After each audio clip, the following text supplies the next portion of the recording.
On the first day of the 119th Congress, my good friend, the Republican leader, Senator Thune, said he wants to make the Senate a place, quote, where all members should have a chance to make their voices heard, unquote. Well, this bill would be a fine place to start.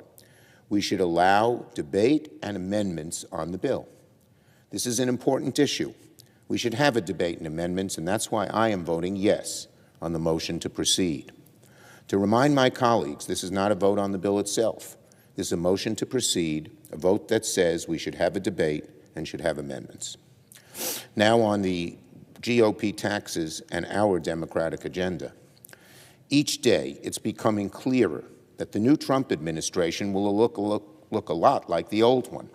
Chaos for Republicans, bad news for working Americans. That's what this new Trump administration already looks like, just like they did 4 years ago. All week long, Republicans have tripped over themselves to try to figure out how they're going to hurt everyday Americans through their agenda. All this talk about one bill or two bills, all this talk about one bill or two bills is irrelevant. That's just Washington insider machinations. Americans need to know the real story. Republicans are united on using their new majorities to cut taxes for the ultra-wealthy at the expense of working people. It doesn't matter if it's one bill or two bills when they're doing so much to hurt working Americans and only help those who probably need help the least, the very least, by and large. All these promises we heard from Republicans about fighting for the working class didn't even make it to Inauguration Day. They're back to trying to cut taxes for the ultra-wealthy and mega corporations. Look, I have no problem against those who are fortunate enough to have a lot of money. God bless them. But they need to pay their fair share, and almost all Americans would agree with that.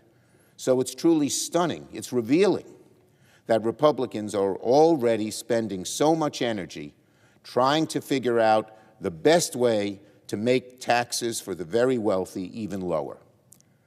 We're already seeing a glaring contrast between how Democrats use their time in power and what Democrats. We're already seeing a glaring contrast between how Republicans use their time in power and what Democrats believe in. A little later this afternoon, Senate Democrats will convene on the Senate steps for our first major press conference, where we will outline our priorities and where they lie in the 119th Congress. We need to lower costs for working and middle-class people, not reward the ultra-rich and America's biggest corporations.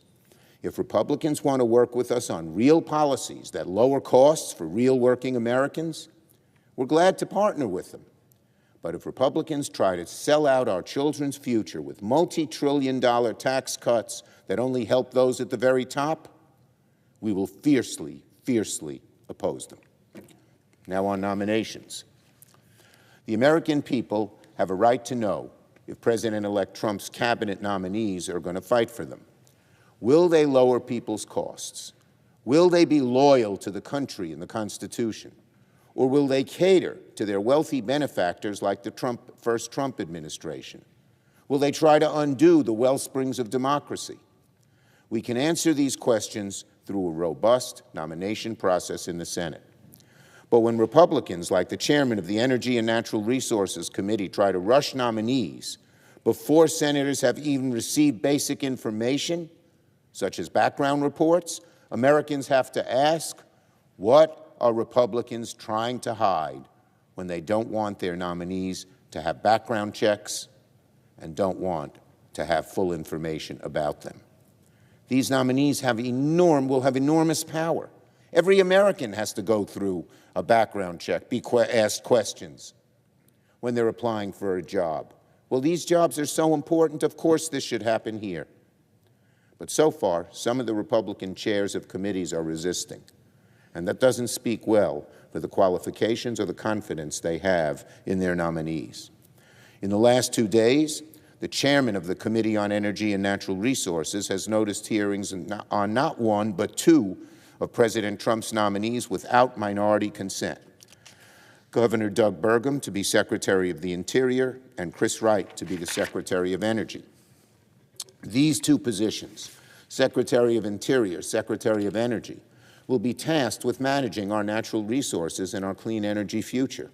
They'll be responsible for protecting the good-paying clean energy jobs created under President Biden. And I'd remind my Republican colleagues, those jobs are in red states as much as they are in blue states.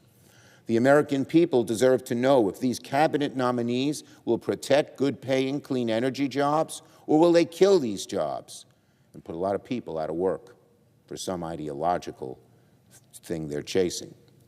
Yet, Senate Democrats on the committee have yet to receive basic information about either of these nominees' backgrounds. Republicans choosing to rush nominees is quickly becoming a pattern. It's hard not to wonder, what are the Republicans trying to hide about these nominees from the American people? What are they trying to hide? What are they afraid of?